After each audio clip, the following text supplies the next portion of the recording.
DZRH, magandang umaga Pilipinas! Sa DZRH Radio, DZRH TV at DZRH Online. Kasama si Kuya Angelo Palmones. Magandang umaga Pilipinas!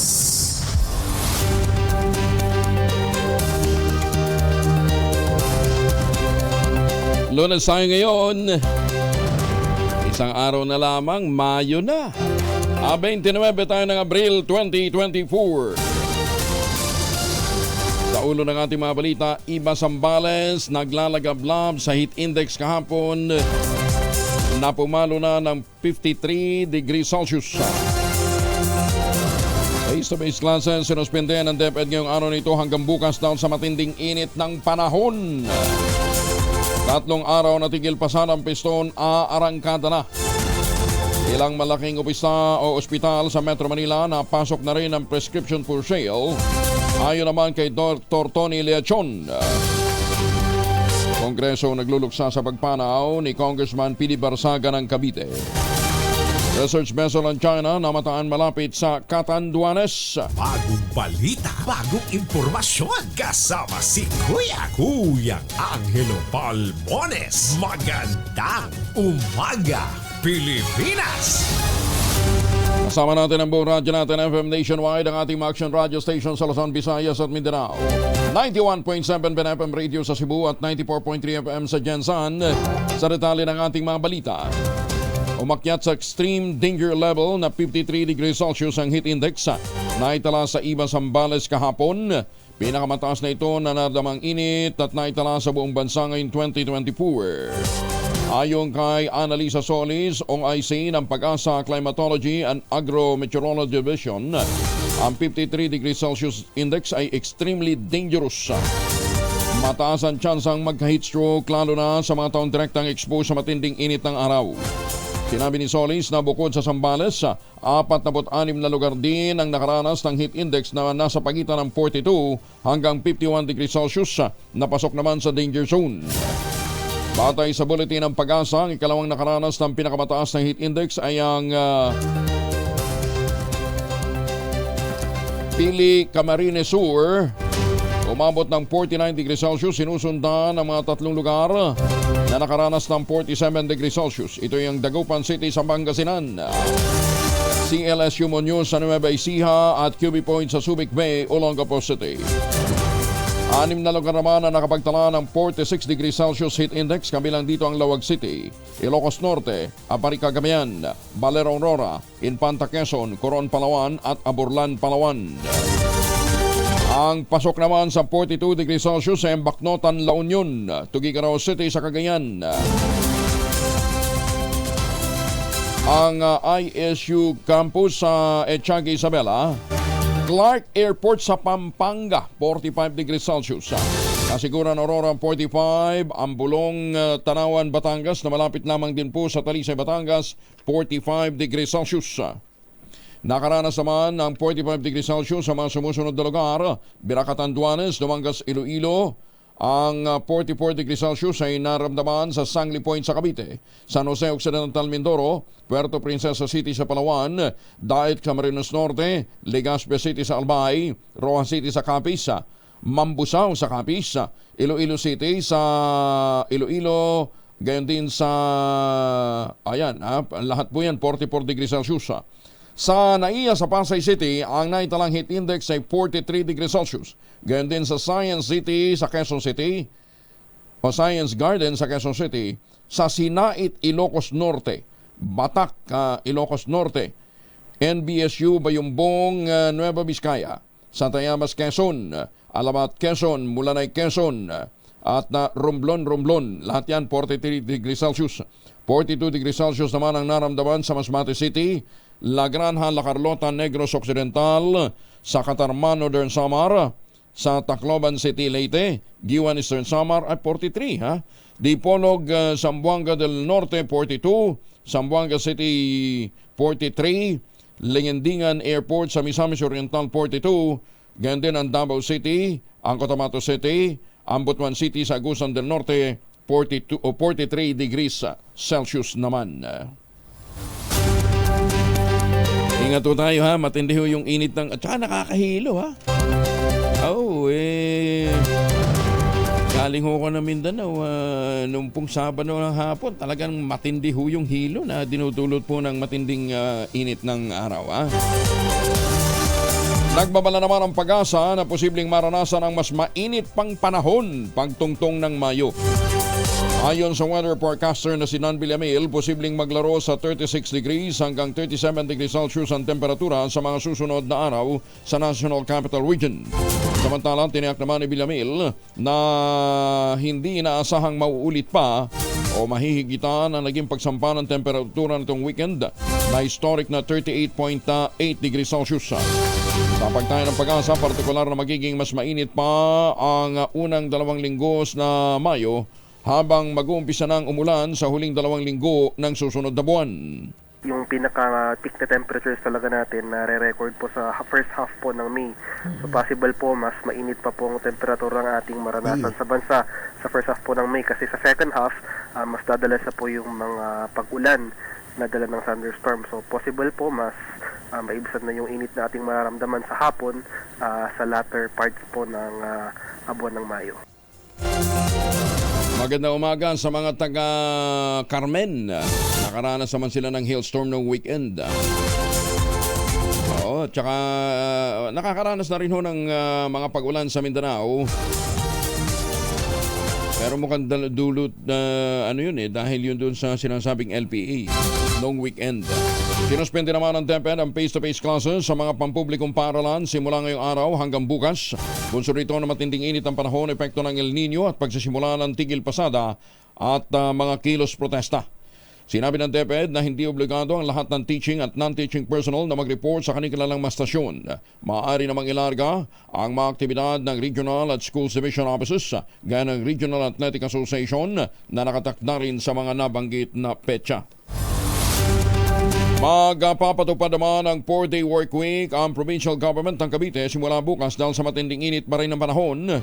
Sponsor nito ay nanunsyo ni Cavite Governor John Vic Remulla sa bisa ng Executive Order No. 19. Ang pagsisimula ng pasok ng trabaho ay alas 7 na umaga hanggang alas 6 ng gabi, Lunes hanggang Huwebes. Sa pamamagitan niya nito ay makatutulong sila upang makatipid sa kuryente at tubig. Tatagal naman ang implementasyon ng 4-day work week hanggang sa Hulyo. Samantala, magpapatupad din ng kaparehong polisiya ang San Gabriel Union simula bukas.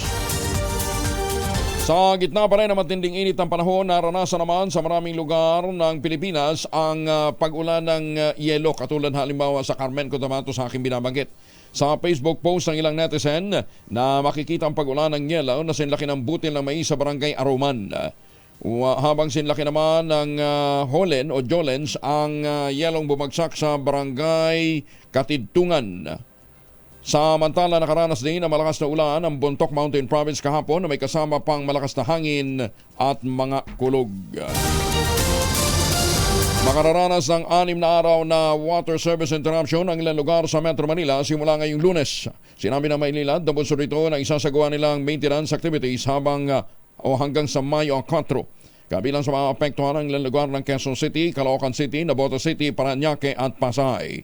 Para sa kompletong listahan, bisitahin lamang ang official Facebook page o website ng Maynilad.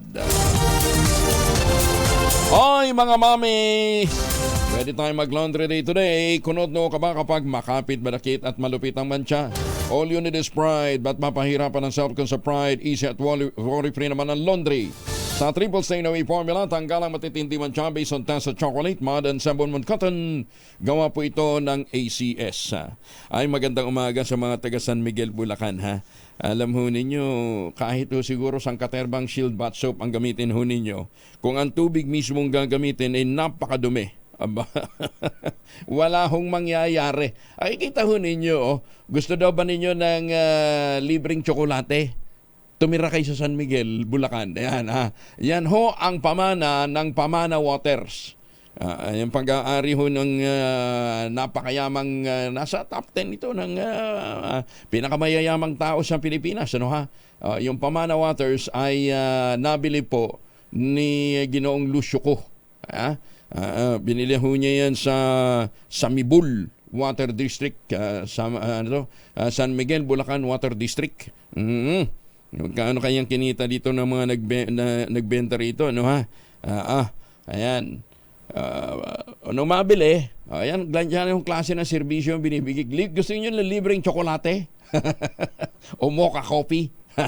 Ayan, buksan nyo na lang gripo nyo, mainit na kaagad.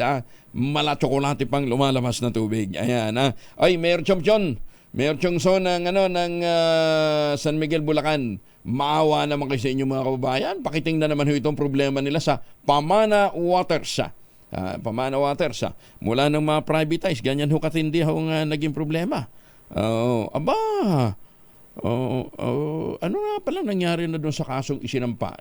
Laban ho dito sa mga lokal na opisyal na yung isang nagreklamo, inambush. 7 ang tama, mabuti, nabuhay pa. Ganyan no nangyayari sa San Miguel, Bulacan. Pagkatapos ngayon, ang problema ho nila, kahit sang katerbang shield batso pang gamitin nila, hindi puputi ang kanilang mga nilalabhan dahil yung tubig mismo ay mala tsokolate. Yan, pagbukas nyo daw ng gripo, gusto ba ninyo ng pineapple juice? May choices naman kayo. Pineapple juice o tsokolate? Buksan ang gripo ng San Miguel, Bulacan. Yan. Ay, Diyos ko, kawawang mga tao. Pagka talaga pikso kayong perwisyo ng inyong mga lokal na opisyal, Magandang umaga, Pilipinas! 13 minuto na makalipas ang alas 4 ng umaga. Simula naman ngayong araw din ang 3 araw na tigil pasada ng piston kontra sa obligadong franchise consolidation sa ilalim ng PUB Modernization Program. Ayon kay Piston Deputy Secretary General Ruben Bailon, matapos ang transport strike sa Mayo 1 araw ng paggawa naman ito kokonminita. Hindi lamang niya sa Metro Manila mararamdaman ang tigil pasada, kundi maging sa mga probinsya na lalakhakan ng libu-libo nilang mga miyembro. Makikisa naman ang kilusang Mayo 1 sa kilos protesta ng mga jeepney driver at mga operator hanggang sa Labor Day.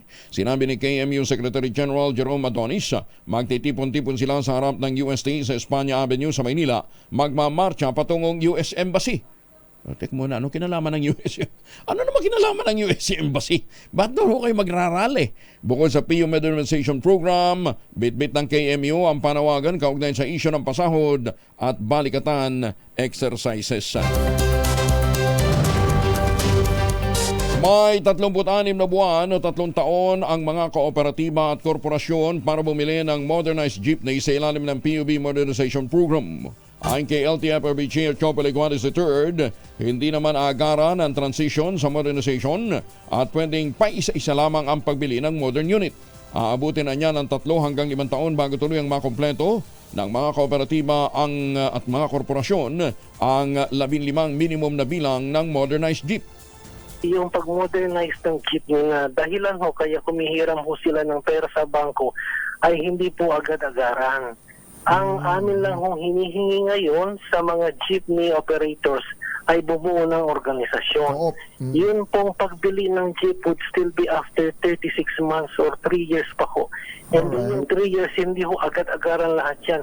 Pa-isa-isa, pa dalawa-dalawa po hanggang mabuo po nila yung 15. So all in all, it takes about 3-4 years to 5 years bago ho nila makumpleto. Siniguro din ni Leguades na hindi sisirit ang minimum na pamasahe at hindi ito maaaring itaas ng mga kooperatiba nang walang basbas mula sa LTFRB. Ay, yung minimum na pasahe po, hindi ho nila pwedeng itaas yun nang walang pahintulot ang LTFRB. Kami po nagbibigay ng fair matrix. Pangalawa ho, yung pagbawi po sa mga jeepney at saka sa mga prangkisa, ay mahihirapan ho sila or tila imposible ho mangyari yan.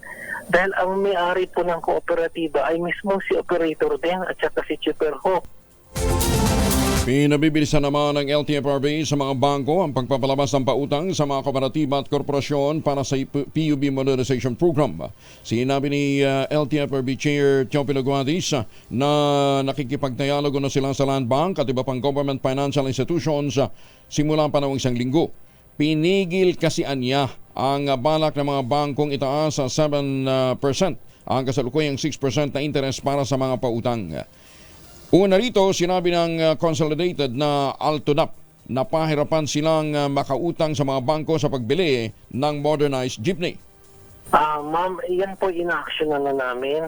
As of last week po, mayroon ako kaming dialogue with Land Bank at saka with the government financing institutions like DBP na baka pwedeng bilis-bilisan na ho nila. Ang sinasabi naman po namin is i-steady na lang sa 6% and then for the next 6 months, walang principal na babayaran kundi yung interest muna. And then yung principal plus interest will be after 6 months. And then 7 years po yung term of payment niyan. May nakaambang rollback naman sa presyo ng mga produktong petrolyo bukas, Martes. Sa pagtaya ni Assistant Director Rodela Romero ng Department of Energy Oil Industry Management Bureau, nasa 20 hanggang 45 centavos ang posibleng bawas presyo sa kada litro ng gasolina, 40 hanggang 60 sentimos samanan sa diesel habang 70 hanggang 90 centavos ang sa kerosene. Ayon kay Romero, nagpaginhawa sa presyo ng langis ang kawalan ng katiyakan sa demand outlook at ang patuloy na pagtaas ng inventaryo ng krudo ng Amerika. Sinabi ng energy official na nakatutulong din ang pagbaba ng presyo ng krudo ang pahayag ng isang opisyal ng Iran na wala silang agarang plano na mag-retaliate o magkiganti laban sa Israel kasunod ng isang drone strike. Gayunpaman tinukoy ni Romero ang sinasabi ng mga energy analyst na ang presyo ng langis ay walang kasiguruhan at mabilis na magbabago. Mga misis, amoy araw ba si Bonso pag-uwi galing na eskwela abay dahil sa germs sa katawan nila para labanan ng amoy araw at amoy pawis gumamit ng Shield Bath Soap regularly. Unbeatable ang Shield sa paglaban sa germs versus another brand by Shea Butter. Pampalambot ang kuti sa presyong abot kaya 12.50 SRP. Kaya mga misis ay challenge you subukan ng Shield Bath Soap. Galit sa sakit may malasakit, sulit na sulit. 19 na minuto na makalipas ang alas 4 ng umaga. 19 anyos na mga estudyante nahuli sa bypass operation ng PNP sa Asinggan, Pangasinan. Detalye ng balita mula kay Freddy Pajardo, RH38. Masantos siya kabasan si Kuya Amin sa ating mga kababayan dyan po sa Pangasinan, Freddy. Nasa kustodiya ngayon ng Asinggan Police Station ang suspect na si Onin Henry Hernaiz alias Jovan Sanchez, street level individual, 19 anyos, estudyante at residente ng Barangay Santo Domingo, Ordaneta City. Sa ulat ni Asinggan Chief of Police Major Kathleen May Awingan, nagsagawan drug bypass operation ng kanyang mga tawan sa Drug Enforcement Team 1:55 ng madaling araw kahapon sa Barangay Dumampot kung saan isa sa mga operatiba ang nagkunyaring bayar at binenta ng suspect na isang plastic sachet ng hinihinalang shabu na may timbang na 0.4 grams na may street drug price na 2,720 pesos kapalit ng mark money at agad itong inaresto. Nasamsam sa suspect ang mark money at ipinasailalim muna ito sa medical check-up bago dinala sa police station kung saan ngayon naharap sa kaso ng paglabag sa Republic Act 9165 Comprehensive Dangerous Drug Act of 2002.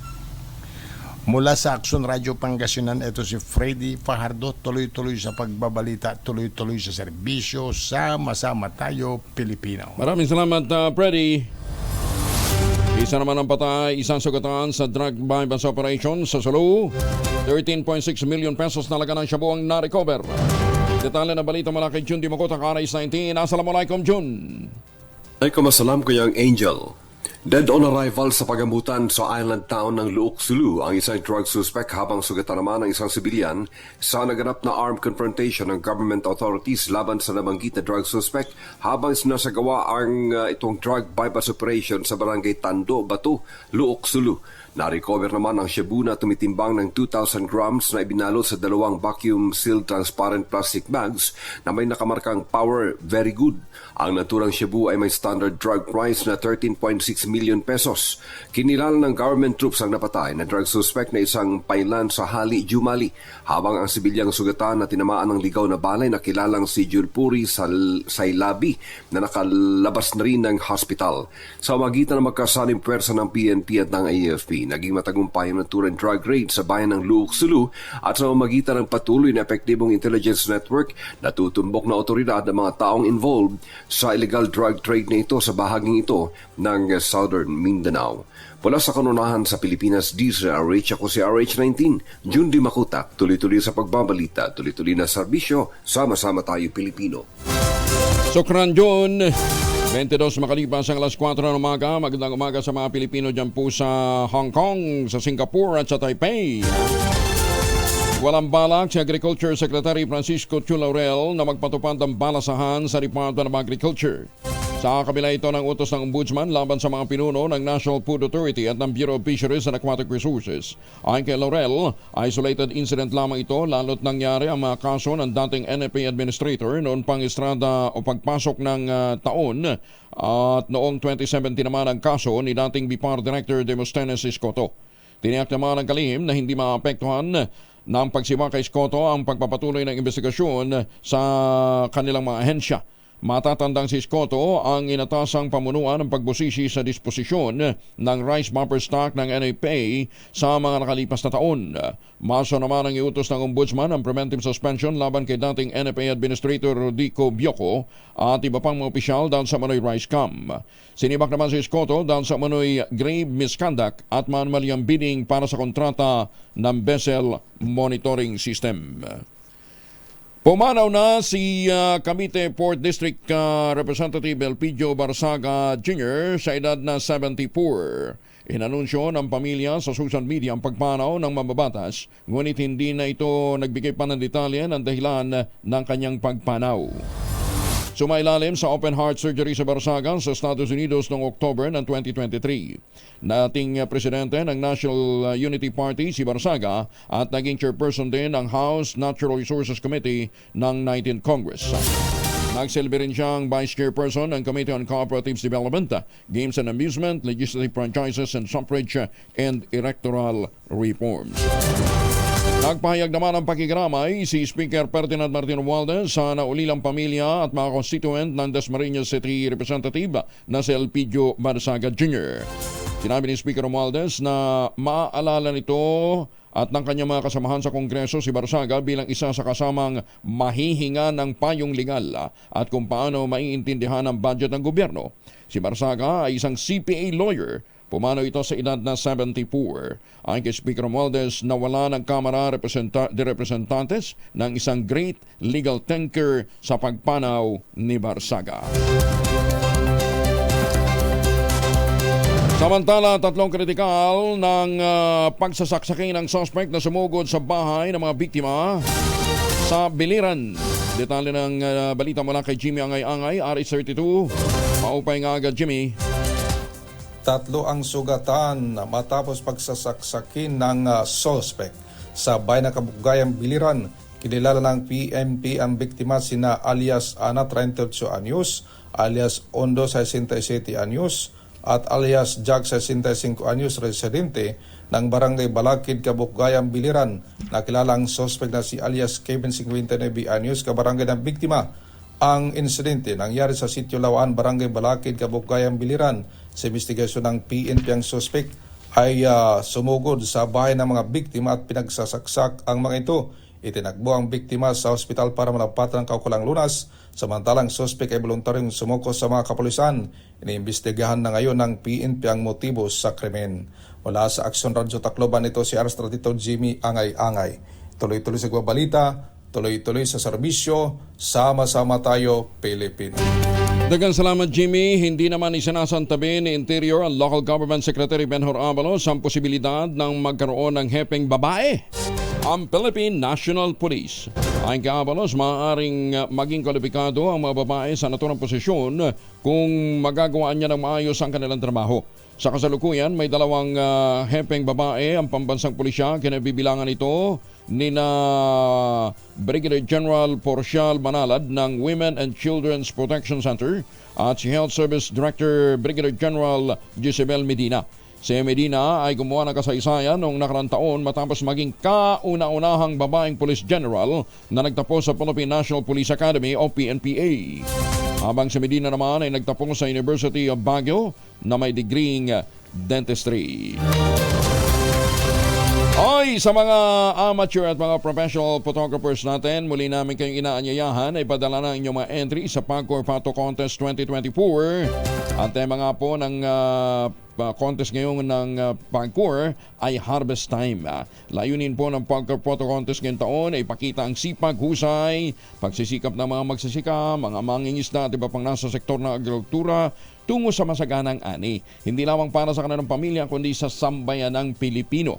Ayon kay Pagcor Chair Altenco, ang premyo ay tumaas sa 2.23 million pesos dahil nga sa bagong kategory, yung pong drone category o mga larawang kuha mula po sa impapuwid gamit ang mga drone camera. Pero nandyan pa rin siyempre yung conventional category at yan po yung mga gamit ho, yung mga yung conventional camera at saka mga digital camera. At yung mobile category naman para sa mga litratong kuha ng inyong mga cellphone o mga mobile device. Ang mga mananalo sa conventional category tatanggap ng tig 100,000 pesos. 8 yan. At tig 8 din ang mananalo ng tig 50,000 pesos sa mobile at drone categories. Ang mga pwedeng sumali 16 years old pataas.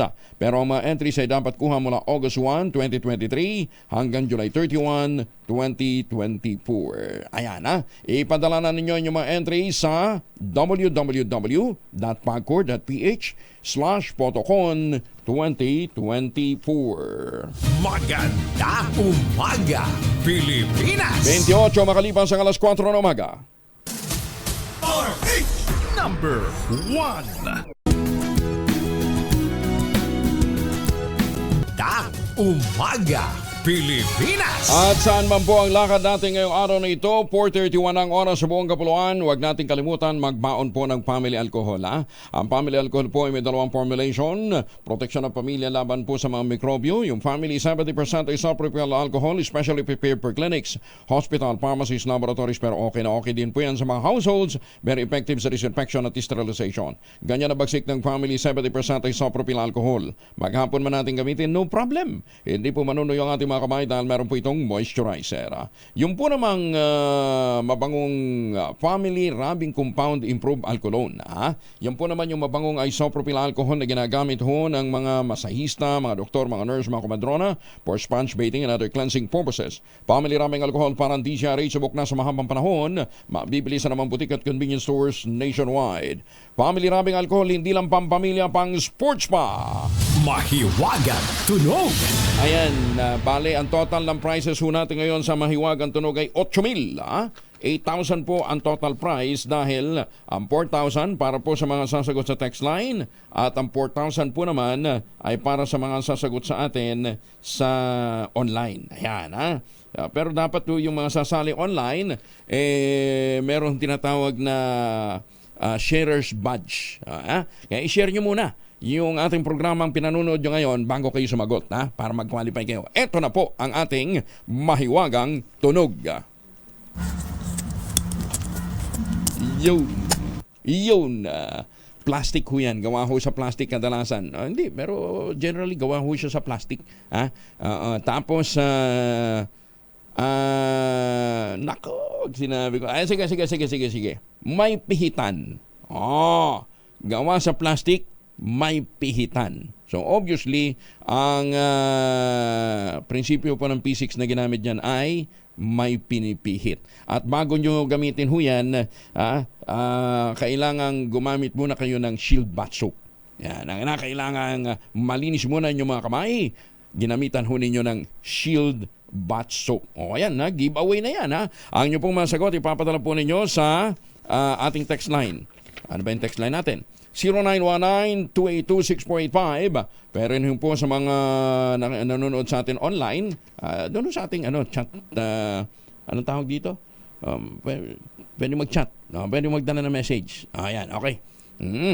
Ang format, empty space, name slash, address slash, contact number slash, at ang inyong sagot. Isang beses lamang po maaaring mag-text sa ating text line gamit ang inyong mobile number. Maganda umaga, Pilipinas!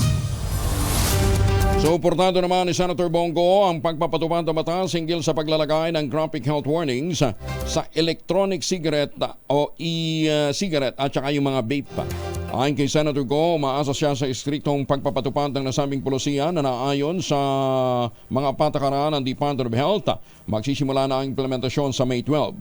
Binigyan din ni Senator Go ang kahalagahang maipatupad ito sa mga tobacco products alinsunod naman sa Republic Act 10643 o ang Graphic Health Warning Law. Gayon din ang Republic Act 11900 o Vaporized Nicotine and Non-Nicotine Product Regulation Act at ang Republic Act 11346 na nag-aamyenda sa National Internal Revenue Code na nagdaragdag naman ng excise tax sa tobacco products at nagpapatupad din ng excise tax sa heated tobacco products at e-sigareta.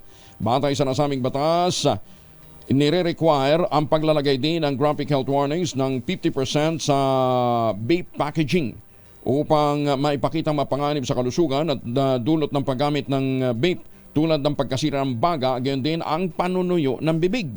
Sinabi pa ni Senator Go na dapat na highly visible at in full color ang mga graphic health warnings upang matiyak na malinaw ang naipaparating na mensahe nito sa publiko. 35 na makalipas ang alas 4 ng umaga, umaabot naman sa 20,000 doktor. 20,000 na mga doktor sa mga Pilipinas sa mga sangkot sa iniulat na prescription for sale.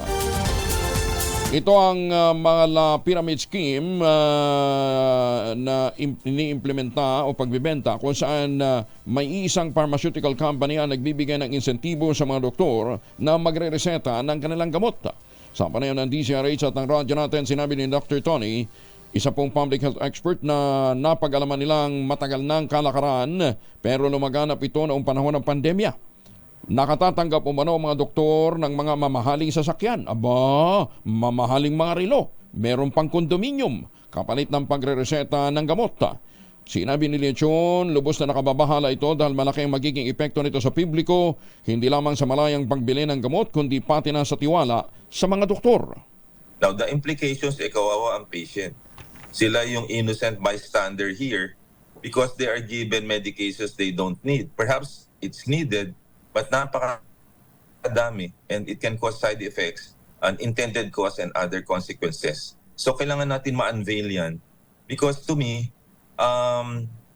ngayon lang ako nakakita na the doctors or owners are the ones peddling these products to kapwa doktor and then making money out of it. It is a violation of the PMA, PRC, the Hippocratic Oath Code of Ethics. And I think it is repulsive, it is revolting, and it is a sign of a shameless greed. Hindi ho dapat yan manaig dito sa panahon ngayon. Investigasyon naman ng Senado sa sabuatan ng mga doktor at mga pharma company. Suportado ni Senate President Juan Miguel Zubiri. Detalye na balita mula kay Raymond Adpa sa RS28. Good morning, Raymond. Maraming batas ang nilalabag ng mga doktor na kasabwat ng mga pharmaceutical companies. Ito ang deklarasyon ni Senate President Juan Miguel Zubiri kasunod ng inihay na resolution ni Senator J.B. Ejercito upang ito ay maimbestigahan. Ayon kay Zubiri, labag ito sa Generics Law at Cheaper Medicines Act para sa mga doktor sa mga private hospitals at dagdag pa ang paglabag sa Anti-Graft and Corrupt Practices Act para naman sa mga doktor na nasa government hospitals. Binanggit ng Senate President na nabahala din siya ng lumabas ang balita at hindi lang ito nag-ingay dahil nakabakasyon pa ang Kongreso dahil nawalan na ng pagkakataon ng mga pasyente na makapili ng mas murang gamot. Walang magawa ang mga pasyente kundi sumunod kung anuman ang ireseta sa kanila ng mga doktor kahit napakamahal na mga gamot ng mga ito.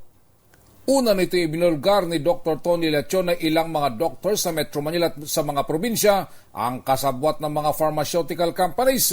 Tumatanggap umano mga doktor ng mga pabuya gaya ng biyahe sa abroad, mamahaling kotse, kondominium at iba pa, kapalit ng pagreseta sa mga gamot ng kanilang mga kasabwat na kumpanya ng gamot. Para sa kauna-unahan sa Pilipinas, DZRH, ito si Raymond Adpaz, tuloy-tuloy sa pagbabalita, tuloy-tuloy sa serbisyo, sama-sama tayo, Pilipino. Maraming salamat, Raymond. 4:39 ang oras sa buong kapuluan. Ibinida naman ng Philippine Amusement and Gaming Corporation of Pagcor ang pagsipa ng kabuang kita nito sa first quarter pa lamang ng taon. Ang kay Chairman Al Tenco na siya rin pong Chief Executive Officer ng PAGCOR, umabot ng 25.24 billion pesos ang kanilang kinita mula Enero hanggang Marso, mas mataas ng 42% kumpara sa katulad na panahon noong 2023. Sinabi ni Tenco na ang tatlong buwang kita ay naglagay sa State Gaming PM sa tamang direksyon upang maabot ang 100 billion pesos na taunang kita para sa taong kasalukuyan na magiging kauna-unahan sa 40 taong kasaysayan ng PAGCOR. Sinabi pa ng PAGCOR Chair, ang net operating income nila ay umabot ng 18.99 billion pesos sa first quarter, tumaas ng 54.22% kumpara sa 12.32 billion pesos sa katulad na panahon noong nakaraang taon. Ang bulto ng kita sa first quarter ay galing naman sa gaming operations, 22.29 billion pesos. Kinabibilangan ito ng e-games at ng mga licensed casino. Bilang bahagi ng advokasya na ilapit naman sa mga mamamayan ng serbisyo ng gobyerno, opisyal lang binuksan ang Tingog Party List ang Tingog Center sa Sara, Iloilo noong April 27. Pinangunahan ni House Committee on Accounts Chairperson Yeda Marie Romualdez at Deputy Majority Leader Representative Jude Asidre. Kapwa kinatawan ng Tingog Party List ang pagbubukas ng naturang center. Ang Tingog Center ay matatagpuan sa Barangay Pasig o Barangay Pasi, hindi Pasi, sa Sara, Iloilo, kasama ang distrito ni Iloilo 5th District Representative Buboy Tupas.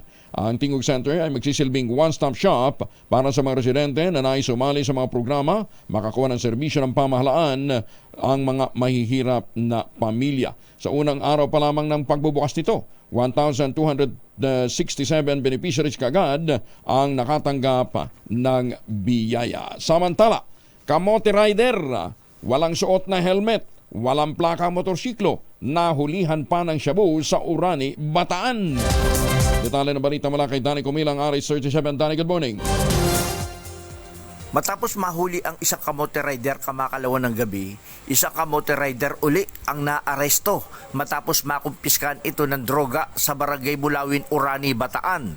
Sa ulat mula kay Orani Chief Major Patrick Carlo Balcanao, naaresto ang suspect na si alias Reynaldo, 52 anyos, na taga Mabuco, Hermosa, alas 2:30 ng hapon.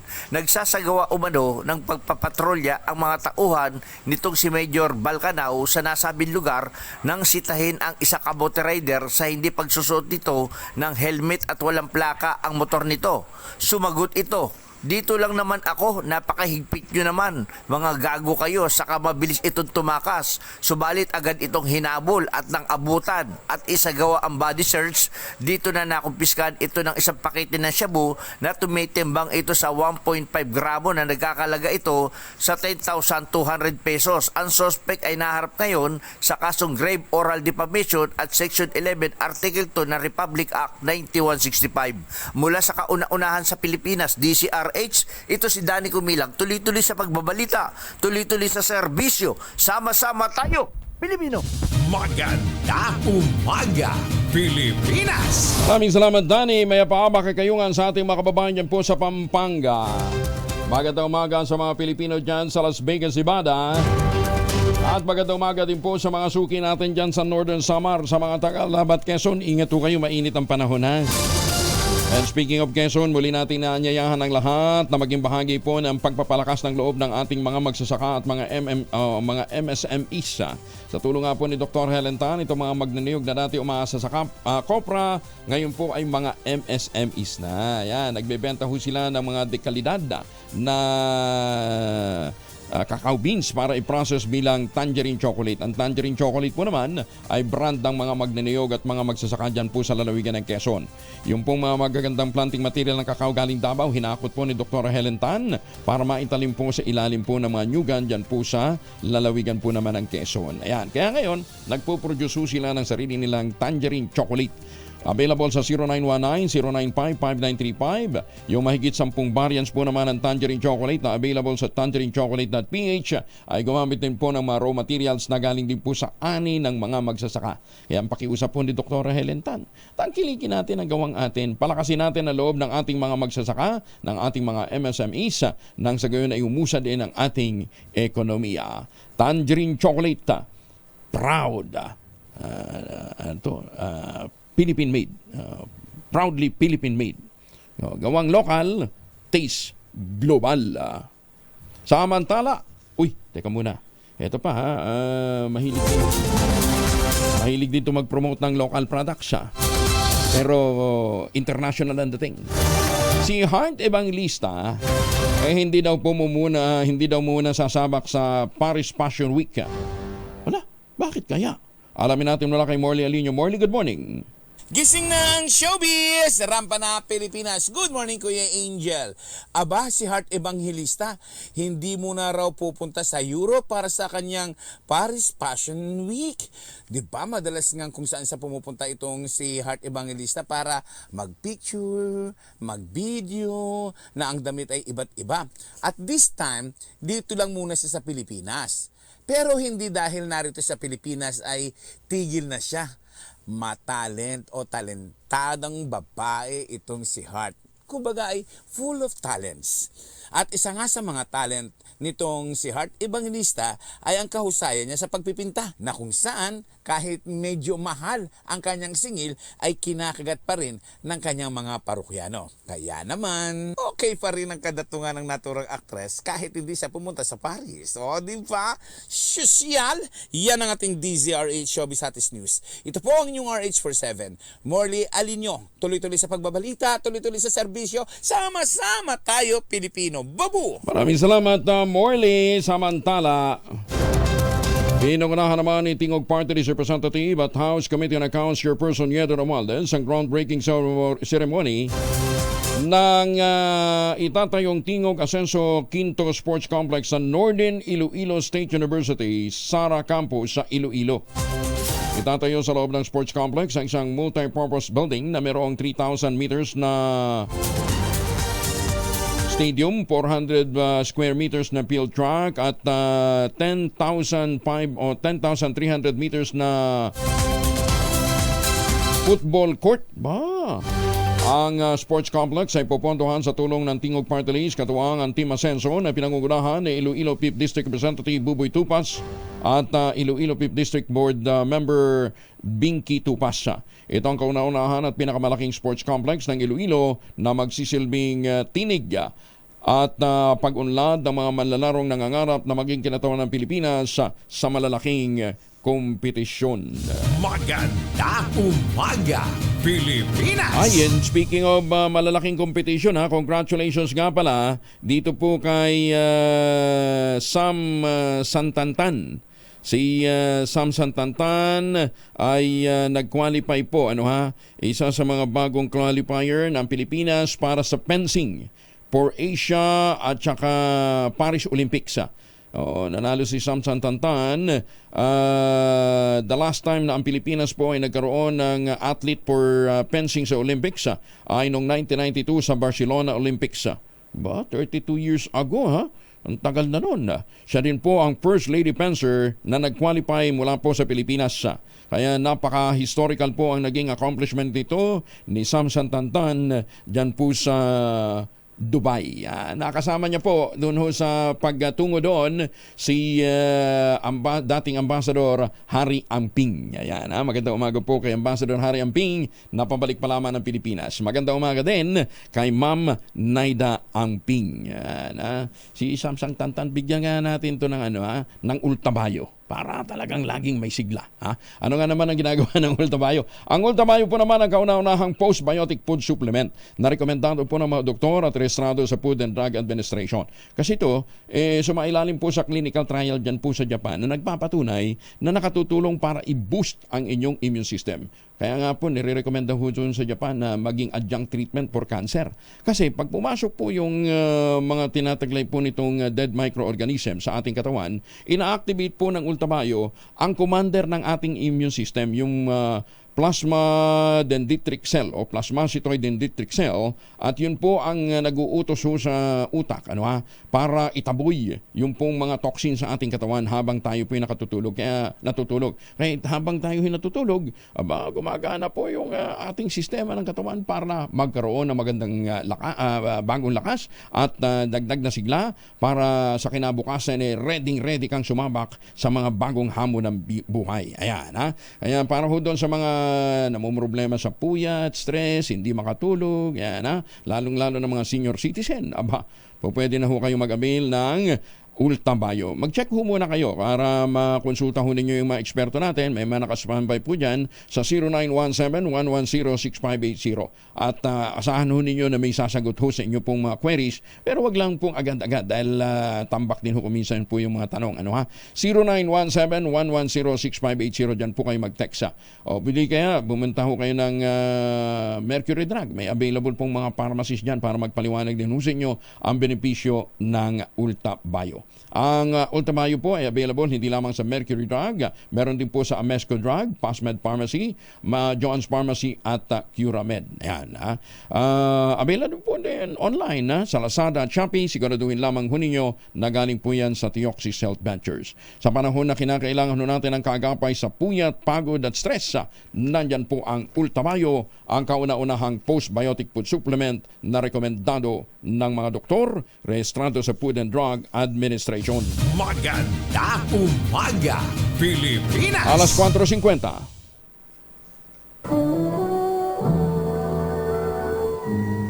Kauna-unahan sa Pilipinas. Manila Broadcasting Company. DZRH, a proud member of MBC Media Group. Ones, magandang umaga, Pilipinas! 55 po makalipas ang alas 4 na umaga. Magandang umaga muna kay Dr. Flor Tesoro, ha?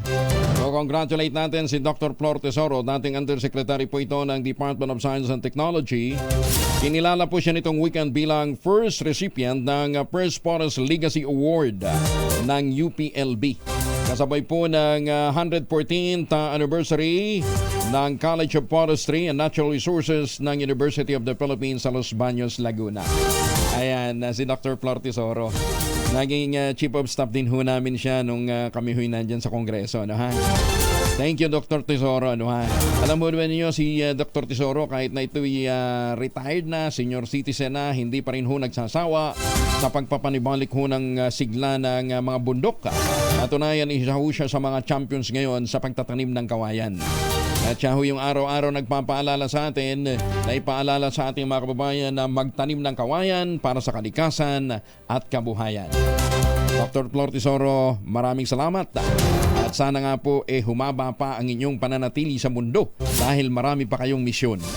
Bakit nga daw ba tayo dapat magtanim ho ng mga endemic na species ho ng halaman? Kasi ang endemic species ho ng mga halaman nakatutulong para manatiling masigla po ang ating mga bundok, ano ha? Oo, wag ho yung mga introduced species, ano ha? Pakita nga natin RHTV na bakit natin kinakailangan magtanim ng native trees o mga endemic species, ano ho? Dahil mas kailangan po yan ng mga bundok, ano ha? Pagka nag-introduce ho tayo ng mga exotic tree, ano ha? Maaaring may dalahuyang iba't ibang mga sakit, ano ha, na po pwedeng makasira po sa ating environment. Ayan. Kaya pinakamaganda, panatilihin po natin ang sigla ng ating mga bundok sa pamamagitan ng pagtatanim ng mga endemic o mga native trees. Ayan ha. Pati ho yung mga prutas, ano ha, kinakailangan natin yan. And, teka nga pala, ngayong araw na ito, Dr. Tesoro, pinapaalala din ho sa inyo, meron pong memorial service na gaganapin dyan po sa PBOX. Dahil kahapon, April 28 naman, ay 19th death anniversary ni dating PBOX Director Raimundo Punong Bayan. Oo. Dr. Flor Tesoro po barkada nitong si Dr. Ray Punong Bayan. Sila hong may pakana kaya nabuo yung Agham Party List dati.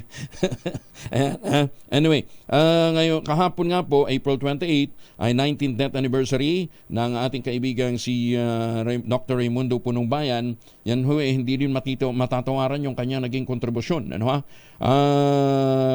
Si Dr. Punong Bayan po ay namatay sa isang helicopter crash kahit siya po ay retired na, no ha?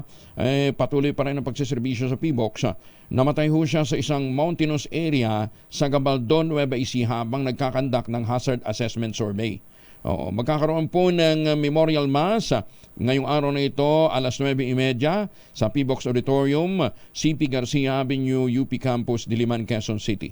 Ang lahat po ng mga nakakakilala, kaibigan ni Dr. Tertesoro ay inaanyayahang magtungo doon. Ano ha? Siyempre kasabay din ho sa mga gugunitain natin ang naging kabayanihan ni na Dr. Norman Tungol. Ano ha? Gayon din ang mga science research specialist na sina Dr. Jesse Daligdig, Science Research Analyst Dindo Javier at si Mr. Orlando Abengoza. Ayan, sila po yung mga nakasama ni Dr. Tesoro sa naturang helicopter crash. O teka muna, si Chairman Silvestre Bembot Bello III ng Manila Economic Operations Office. Kumustahin muna natin. Chairman Bello, magandang umaga po. May buntag, sir. May buntag, Kong Angelo. Nitong weekend, ang tindi na naman nung tumamang lindol dyan sa Taiwan. Kumusta ho kayo dyan? Kumusta yung ating mga kababayan? Okay naman. Hindi naman gaanong malakas, 6.2 lang, ganon. 6.2 lang. Pero aftershock pa rin yan. Aftershock pa rin ba yan nung nangyaring lindol? Hindi. Iba? Hindi, lindol na naman to. Lindol. Naka-4 o 5 beses na yung manig na naman. No? Okay. Pero maniwala ka sa hindi ko, Kong Angelo. Parang baliwala sa mga tao dito. Kasi nandito nagkakaroon kami ng team building dito sa may Sitaw. C2 ang tawag nila. C2. Sa County of Nantao. May team building kami yan. Lahat kami dyan. Yun nga, lumanig. Wala man lang wala man lang sumigaw, wala man lang nagtagpo. Parang relax na relax. Mas nabahala. Saka ang dami. Oo. Ang dami pa rin taong pumunta na kinamagahan. Naku, ang daming tao, punong-puno yung lugar. Walang damage, walang nangyaring damage doon sa 6.2. Walang damage, wala. Okay. At least para ma-relax naman yung ating mga kababayan mo. Nabanggit nyo na lang din ang Sitaw Director Secretary, Chairman. Alam nyo naman ang Sitaw sa Ilocos utong. Ang Sitaw kasi ang spelling iba Ano? XI. XI. XITOU. Sitaw. Sitaw. Ayan. Anyway. Ingat ho kayo dyan. Pero at least good news ho yun. Na walang... Very good news. Nothing to worry. Ayan. Nothing to worry. At saka yung mga nakaschedule na umalis, papunta dyan sa Taiwan, tuloy pa rin. Tuloy pa rin. Okay. Nice to know that. Thank you, Secretary Chairman. Maraming salamat. May buntag. Si MECO Chair Silvestre Bebot Bello III. Ayan, relax daw sila doon. Ano to? Magnitude 6.2 lang naman. Damaging na ho yun pagkaganyan na kalakas ang lindol. Maganda umaga, Pilipinas! Ayan, teka nga pala, doon ho sa pinakahuling PISA ho pinakahuling survey ho ng PISA noong 2022, although hindi na bago ito, ang sinasabi ho, ang mga Pinoy has to improve pagdating ho sa reading, reading with comprehension kasi napag-iiwanan tayo. Ayan. Para ma-highlight yan, makita ho ninyo ang kaibahan ng resulta po ng survey. Lamang lang ho pala tayo ng konti sa Cambodia. Lamang lang ho tayo ng konti sa Cambodia pagdating sa reading comprehension. Ibig sabihin ng reading comprehension, binabasa mo at naiintindihan mo. Ayan, ang layo ho natin sa Indonesia. Tapos, lamang din ang Thailand. Alam ba niyo sa Thailand, saan katerbang mga Pilipino teacher ngayon dyan? Yung mga teacher galing sa Pilipinas, kinukuha ng Thailand para magturo ho ng English, Math, Science, Malaysia, Brunei, Vietnam. Naku, layo. Ang top contender pa rin, ang top notcher pa rin ay ang Singapore. 543 ang score nila, tayo 437. Kaya sa mga magulang dyan, huwag natin masyadong iasa sa ating mga teacher, sa mga guro, ang pagtuturo sa mga bata na bumasa. Sabi nga nila para daw maging maalam ang bata, basahan daw ho ninyo ng mga fairy tales. Napatunayan na ho sa mga pag-aaral yan. Para mas maingganyo ho silang magbasa. Nabivisualize ho nila pagka ang bata binabasahan ho ninyo ng fairy tales. Yung anak nung isang pamangkin ko, si Kobe Howard, ay mataas din ang score sa mga exams niya, napoging si Kobe. Nakiusap sa akin noong weekend, sabi niya, "Tito, labas mo naman yung picture ko para makita ng mundo kung gaano ako kapogi." Ayan, Ayan, si Kobe Howard, anak ng aking pamangking si Bugsy. At saka si ang tatay niya si Man Maganda umaga, Pilipinas! Ayan. Teka nga pala, Bal Gonzales, anong latest dun sa pananambang, dun sa isang opisyal ho ng Bureau of Internal Revenue? Yung inambush dyan sa Barangay Santol sa Quezon City? Wala na tayong balita. Patay yung driver dyan pero hanggang ngayon, ayaw kong kilalanin kung sino yung opisyal na yun na sinasabi Revenue Officer 4 ang rango. Mabuti na lang nakatalon to ng sasakyan habang siya pinapuputokan ng baril. Doon sa crime scene, 5 basyo ng bala yung nakuha. Sabi ho ng Quezon City Police District. Pangalawang insidente na daw po ito. Hindi tayo nagtataka kung bakit maraming mga revenue collector din po ang sinasabing gusto nang mag-retire. Dami nating nakausap ng mga revenue officer doon ho sa Mindanao nitong weekend at yun ho ang kanilang common complaint. Hindi daw ho sila makakota dahil sa antindi ho nung antindi daw ho nung mga nangyayaring milagro. Ang pwede lang nilang imbestigahan yung mga maliliit, yung mga malalaki. Pero para na doon sa mga bossing. Yan ang problema ho nung mga large taxpayers, sila hong nagsasabi kung magkano ang kanilang gustong bayaran. Kadalasan ina-advance pa. Ay, susme. Good morning kay Attorney Cordero ng RID7. Ayan magaling na abogado po ito at saka CPA lawyer. Siya po ay taga BIR dyan po sa Region 7. At ito, from the ranks ito, Mr. President. Kaya malamang makagol ang BIR kapag ito ho ang namumuno dyan po sa Bureau of Internal Revenue. Maganda umaga, Pilipinas! 1.6 million pesos talaga naman ang tanim na marijuana sinunog ng mga otoridad sa Tinglayan, Kalinga. Detalye na balita mula kay Romy Gonzales, RH41. Romy, Jostegina. Tagumpay na winasak ng mga otoridad ang higit 1.6 na milyong pisong halaga ng tanim na marijuana sa ikinasang anti-illegal drug operation sa Barangay Lukong, Tinglayan, Kalinga. Naglunsad ng marijuana eradication operation ang pinagsanib ng operatiba ng Tinglayan Municipal Police Station, 2nd Kalinga Provincial Mobile Force Company, Drug Enforcement at Intelligence Unit ng Kalinga PNP at PDEA. Nagresulta ito sa pagkakadiskubre ng isang plantasyon ng marijuana na may sukat na 800 metro kwadrado. Doon, binunot at sinunog ng mga operating troops ang 8,000 fully grown marijuana plants na may standard drug price na 1.6 billion pesos. Gayman, walang nahuling cultivator sa naturang operasyon. Para sa kauna-unan sa Pilipinas DCRH, ito si Romy Gonzales, tuloy-tuloy sa pagbabalita, tuloy-tuloy sa serbisyo. Sama-sama tayo, Pilipino. Maraming salamat, Romy. Naimbag na bigat ka na kayo amin sa ating mga kababayan dyan po sa Norte.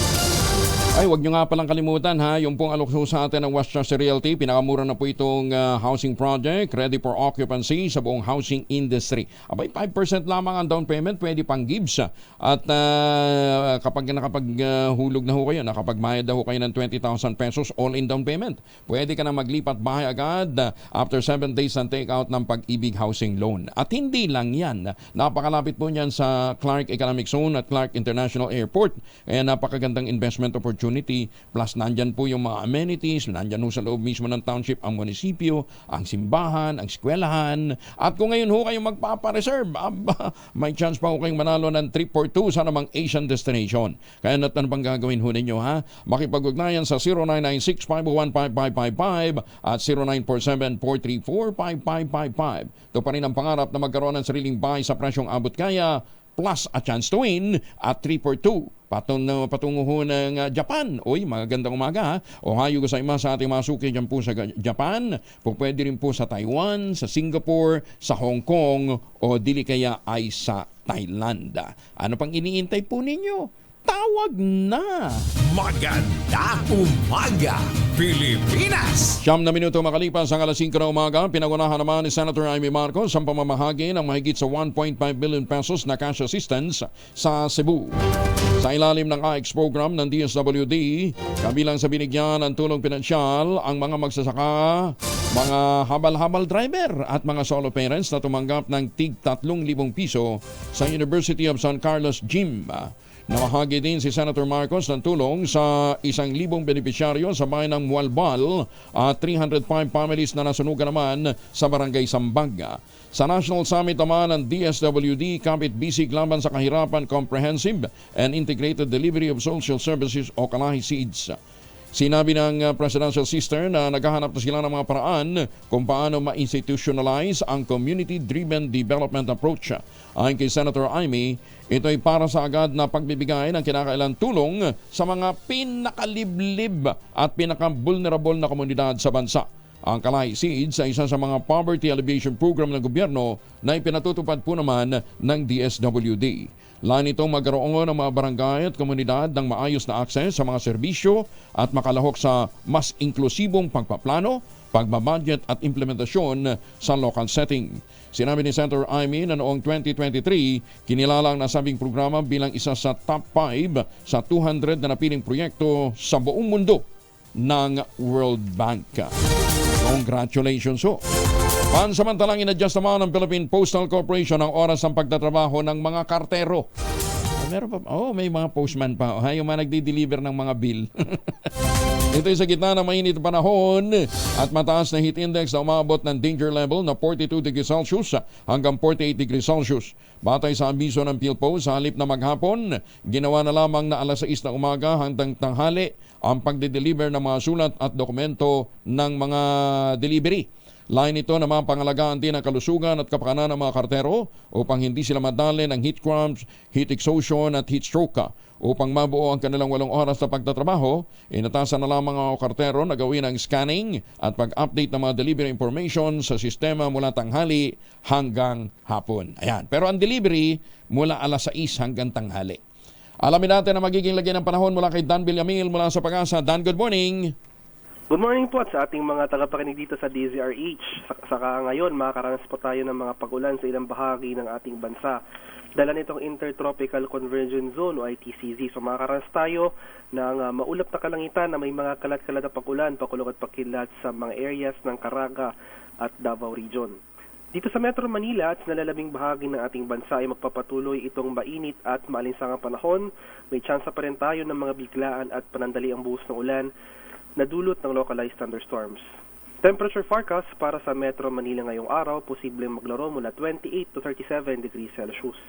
18 to 27 degrees sa Baguio City at 26 to 33 degrees Celsius sa Legazpi City. Wala pa rin tayong gale warning na nakataas sa anumang baybayin ng ating kapuluan at banayad hanggang sa katamtamang pag-alon na ating mararanasan sa malaking bahagi ng ating bansa. At yan naman po ang latest mula dito sa Pag-asa Weather Forecasting Center. Dan Villamil ulit. Dan, ano yung nangyari kahapon? Ba't ganun katindi yung init? Opo, so inasan pa rin po natin itong heat index, itong danger levels ng heat index sa malaking bahagi po ng ating bansa magpapatuloy sa mga susunod pang mga araw. So dahil po yan sa patuloy na epekto ng easterlies. So ito po yung hangin na nanggagaling sa Karakatang Pasipiko. So ito po yung weather system na umiiro sa ating bansa. Kaya saan pa rin po natin itong mainit na panahon sa mga susunod na araw. Although exceptional yung nitong weekend, yung kahapon, ha? Well, yung kung I will assume na ito po yung heat index na Oo. Opo. So most likely po yung nangyari po dito usually naman po kasi kumbaga unrealistic na magtagal na yung ganitong heat index. So most likely hindi po sustain yung ganitong kataas. So possible explanation po dito, tumaas po ng bahagya yung relative humidity na itala ng stasyon. So most likely po yung pagtaas ng humidity na ito, explain po na possible po may thunderstorm na nangyari. So, most likely po after na naitala ng stasyon itong heat index na ito, may pag-ulan rin pong naranasan. So kumbaga hindi naman po ganun nagtagal yung 53 degrees na heat index throughout the day po. Actually, kumawa nga halaman, babasain lang ng konti tapos init na uli. Opo. So, minsan nga po pag umulan na ng bagya, mas maalinsangan pa sa pakiramdam yung mangyayari. Oo. Yung LPA nalusaw na. Wala. Sa ngayon po, wala pa naman po tayong binabantayang low pressure area. Yung mga pag-ulan lamang po nating mararanasan sa Mindanao ay dulot nitong ITCZ. So sa mga areas po ng Caraga at Davao Region, ngayong araw makaranas po tayo ng mataas na tsansa ng pag-ulan. Dan, maraming salamat. Ingat. Thank you. Salamat po. Magandang umaga. Si Dan Villamil mula sa Pag-asa. Samantala muli ang ating paalala ho sa ating mga suki. Ano man po ang lakad natin ngayong araw na ito, magmaon pa rin po ng proteksyon laban po sa mikrobyo. 2 formulation ng family alcohol na pwede ho ninyo ipabaon sa inyong mga chikiting bagamat suspended ang pasok nila ngayong araw na ito dahil nga po sa extreme heat. Ang family 70% isopropyl alcohol, yan po yung specially prepared for clinics, hospital, pharmacies, laboratories, pero okay na okay din po sa households. Very effective sa disinfection at sterilization. Ganyan na bagsik ng family 70% isopropyl alcohol, maghapon man natin gamitin, no problem. Hindi po manunoy ang ating mga kamay dahil meron po itong moisturizer. Yun namang mabangong family wrapping compound improvement cologne, ayun ho yung mabangong isopropyl alcohol na gamit ho ng mga masahista, mga barbero, mga doktor, mga nurse, mga komadrona for sponge bathing and other cleansing purposes. Family wrapping alcohol parang DCRH subok na sa mahabang panahon, mabibili sa namang butik at convenience stores nationwide. Family wrapping alcohol hindi lang pampamilya, pang sports pa. Maganda umaga, Pilipinas! Alam ba ninyo si Phil-Am Miss Universe Arboni Gabriel, hindi iniinda ang init ng panahon. Pag-alaghala sa Pilipinas, dapat naman siguro gumagamit ito ng sunblock, ha? Detalye na balita mula kay Gorgie Rula. Gorgie, good morning. Na-enjoy ng Miss Universe 2022 Arboni Gabriel ang kanyang pagdalaw muli sa Pilipinas ngayong buwan ng Abril. Matagal-tagal siya rito ngayon dahil naiikot niya ang iba't ibang tourist destinations ng bansa. Hindi niya pinapansin ang sobrang init ng panahon. Na-enjoy din niya ang pagpunta niya sa Bohol na kung saan nag-flex pa siya sa kanyang Instagram account ng pagpapapicture niya sa controversial na Chocolate Hills. Pagbalik niya ng Maynila ay inikot naman niya ang Divisoria at namili siya roon ng mga tela at ilan pang mga abubot. Na-experience niya ang pagsakay sa tricycle kaya na-feel daw niya talaga ang pagiging isang Pinoy. Nakapag-attend pa si Arboni sa isang movie premiere at may mga TV guesting sa GMA7. Ang isa sa na-enjoy ni Arboni ay ang paglaro niya sa Family Feud ni Ding Dong Dantes at sobra siyang kabado sa paglalaro niya kasama ang matagal Miss Universe Philippine staff. Kaya sinabi niyang babalik pa siya uli rito dahil talagang naramdaman niya ang pagiging Pinoy. Posibleng pasukin din ni Arboni ang showbiz dito sa Pilipinas. Mula sa kauna-unahan sa Pilipinas DCRH, ito po si Gorgie Rula, tuloy-tuloy sa pagbabalita, tuloy-tuloy sa serbisyo, sama-sama tayo Pilipino. Maraming salamat, Gorgie. Samantala, Sana Oil ay kinasalaban sa issue ng West Philippine Sea. Detalye ng balita mula kay Boy Gonzales, RH29. Boy, good morning.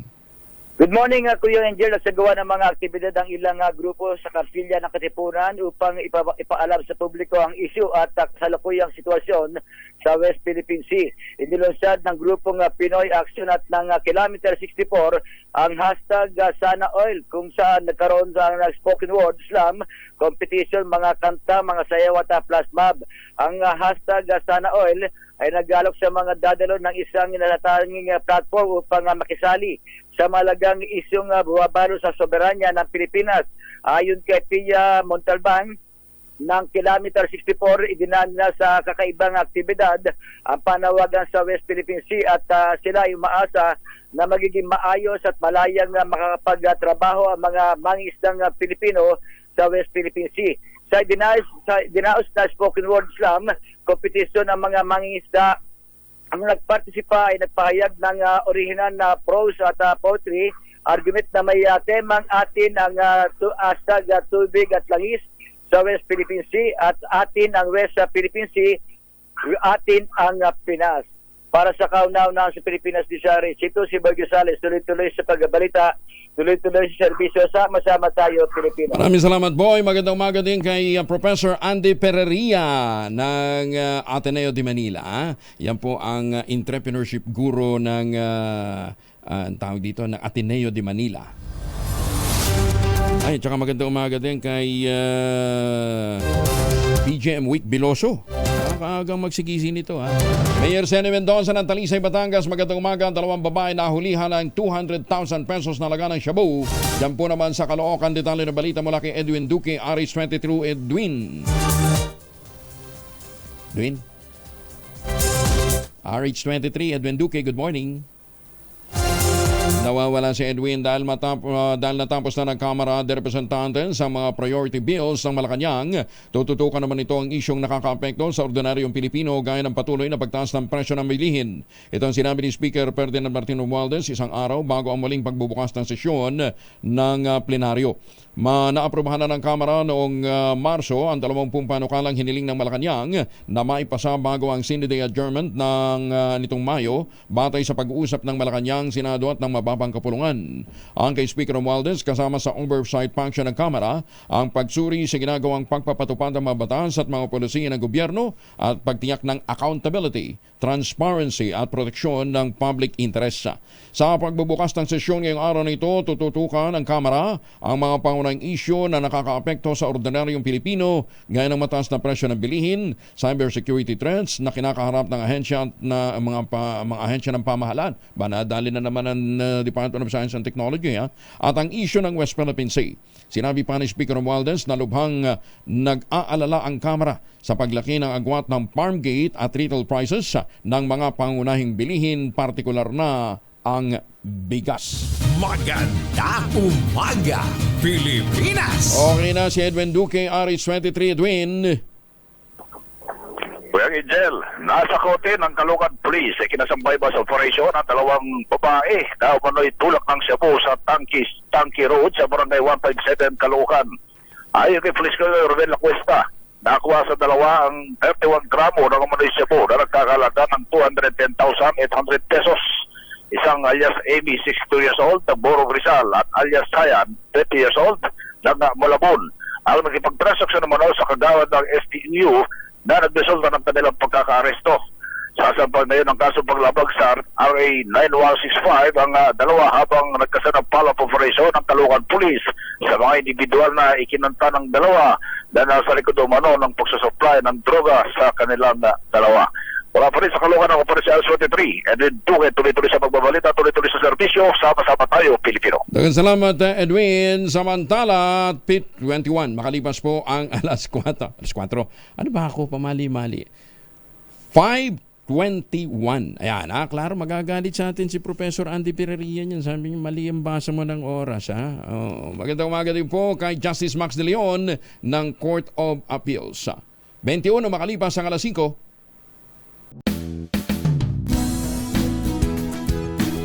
Umaga, Pilipinas!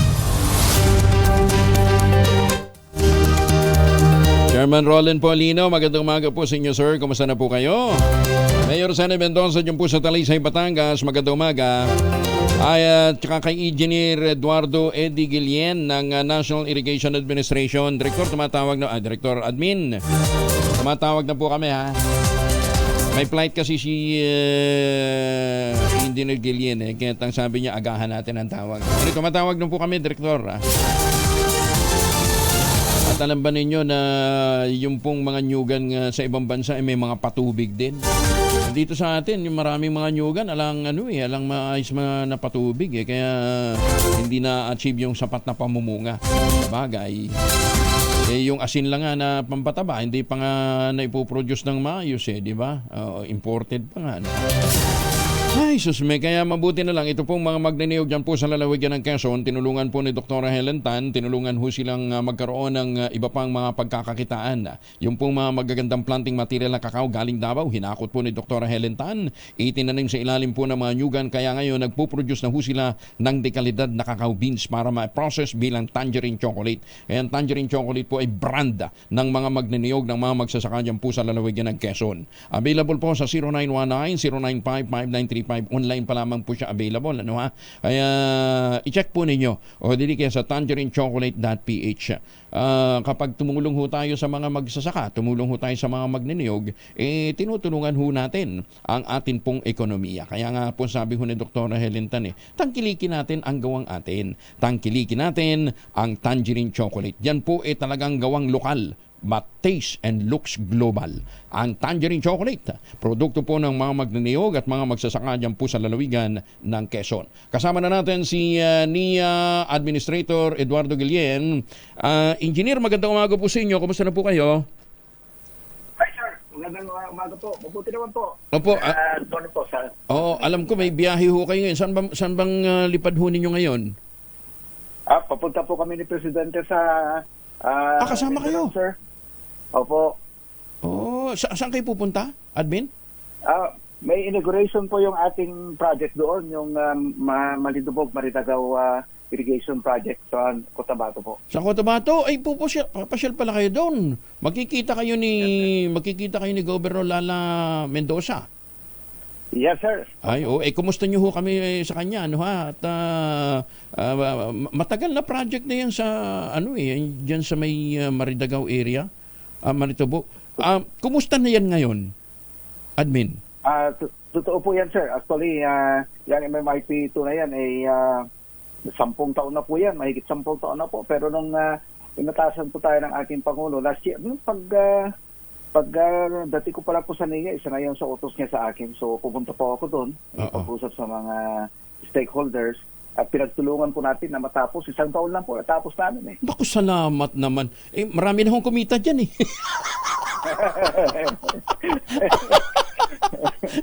Oo, sa totoo lang. Hindi, pero alam ho ninyo, kung napasok na ho yung area na yan at na-implement na ho ng maganda yung irrigation program na yan, yan ho ay patunay na maayos na ang takbo ng peace and order. Kasi nagbabarilan yung mga taga riyan. Di ba? Tama po kayo dyan. Kaya na-delay po ng matagal yan dahil po sa peace and order situation. Pero dahil po sa pagtulungan ng LGU, ng Armed Forces of the Philippines, talaga po, tsaka yung mga stakeholders natin, sir, talagang napapigil po yung pagtatapos ng project. Oo, kasi napaka-importante niyan. Hindi lamang po sa irrigation, kundi para masustain natin yung food security ng mga area na nangangailangan ng patubig. Di ba? Tama po yun kasi 9,000 hectares po yung additional area nun, sir. 9,000 hectares, ha? Opo. Oo. Magkano, under the current administration, magkano ang binuhos na pondo dyan, Admin? Para tapusin po na. May mga, kasi nga matagal na po yan, may mga naiwan po mga budget pa noon, sir . So, all in all, under the current administration, siguro mga around almost 1 billion pa po yan . Ang gamit po dyan. Natapos na? Natapos na po yung MMIP2. Ito yung phase 2, sir. Tapos na po yun. And that will service ilang mga towns, Admin? Marami pong towns. Hindi ko lang po wala sa akin dahil. Pero marami po. At least, again, 9,000 hectares po yung sir. Ang Pikit, Alyosan, gano'n. Marami pong towns. May mga farm areas din pong makikinabang dyan, di ho ba? Tama po. Yung mga sakop ng Bangsamoro region, ano ha? Oo. Teka muna, kaya ako may napatawag. Kumusta ho yung mga dam natin bukod ho dyan sa Maritobog, Maridagaw area?